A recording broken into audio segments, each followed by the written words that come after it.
to me, the start is 50% or more of the race. Why? Because you get a bad start, you have to pass 15, 20 guys. You get a good start, top 3, you have to pass 2 guys. From the beginning, I warm up my tire, I make sure it's hot, I spin it once, and then I start jumping, and I feel the bike. Once the bike feels like it's leaping out of my hands almost, that's good enough. I sit there and I wait for, the gate to drop.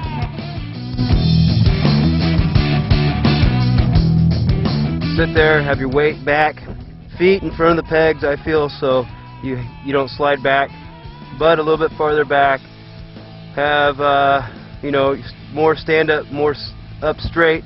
On a dirt start, you want to be here because you're getting traction. Cement, you want to be about here. Yeah, use the front brake because you got your clutch just out a little bit where the bike is kind of wanting to go forward a little bit, so you need your front brake to hold your bike. And with your feet down in front of the pegs, you can hold it too. If your feet are back here, you can't hold your bike, and you're going to have a tendency of sliding back or doing a wheelie. Some people have one leg up, and both feet down. I have both feet down.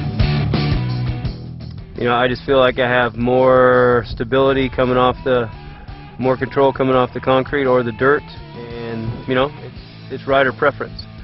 I do the same thing I ride the whole track with, and that's these 2 fingers right here.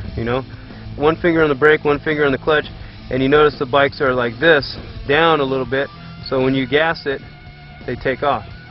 Oh, and then your clutch, you want to have it out just where you feel the bike start to chatter, and then pull in just a little bit, so when you let that clutch out, it's gone right there. You don't want to pull it all the way in, because there's, you have an inch of letting the clutch out before the bike will go, and that is maybe, a 100th of a second, but a 100th of a second could be a start. Gearing is depending on the bike, depending on the weight of the person. The worst thing to do is to spin. If you come out bogging your bike, you'll get a better start than if you're spinning the tire like Big Daddy Garlits. Yeah, if you take a picture of this starting line here, that's how most people do the start, and that start over there where I did the start, you can see every knobby coming off the start. And if you can see every knobby coming off the start, that's a great start. If someone's fast lined up next to me, then depends on what side they are on the side of me. If I get the jump on them, I'm going to move over. That's racing. That's how it's done. Pretty much, if you have your handlebars in front of that guy, they're done. The jump is the most important part of the start, and if you can get the jump, then you're going to have a good start.